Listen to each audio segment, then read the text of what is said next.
Hey everybody, and welcome back to another book review. So I just finished The House of Mirth by Edith Wharton, which actually popped up in a different novel that I was reading, and I was like, what is this book? So I decided to read it, and it is a very fascinating look and at the Gilded Age and the life that a lot of people, especially in the upper classes of New York, were living and leading, and the expectation of being in that world, and how a young girl, Lily Bart, doesn't really fit into that society, and she is basically paying to exist within that space, and how it kind of just leads to her demise. Very fascinating story. I know a lot of Edith Wharton novels were Edith claimed that they weren't, about the people that she happened to know because she happened to run in those circles.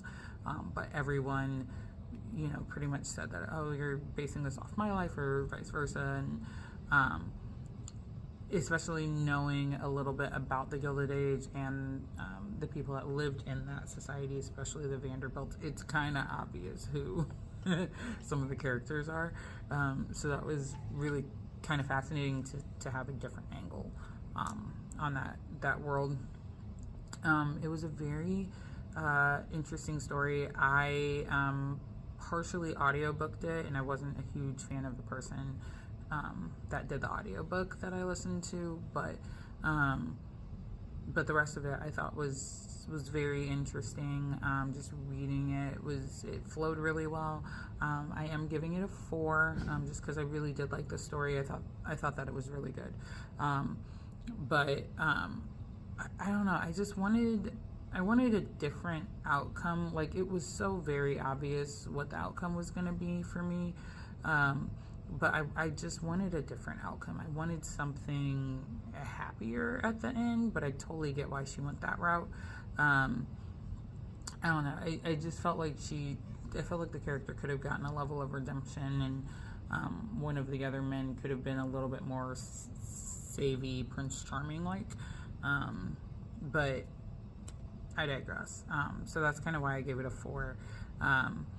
But like overall, it's a very fascinating novel.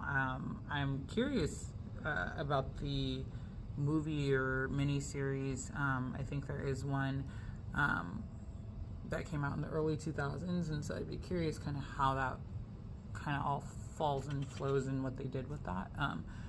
It just sounds very interesting. So there you have it. House of Mirth by Edith Wharton. Very interesting story. Very telling. I think I'm probably going to recommend it for my book club that I'm in. So we'll see. As always, please continue to send book requests and book reviews and ideas, suggestions. I am working through, I'm kind of trying to do a little bit of a tag team, working through like the list that I already started, and then like as books kind of come in, like some people have handed me books and given me books and stuff, and so I don't want to linger with those too long because they're not mine, so I have to give them back. So but I'm still working through that book list, so please continue to send me book suggestions. I will get to them at some point. But we are heading to 200. I'm very excited to be over the 100 hump and heading to 200. So I look forward to seeing you all in the next book review. Bye!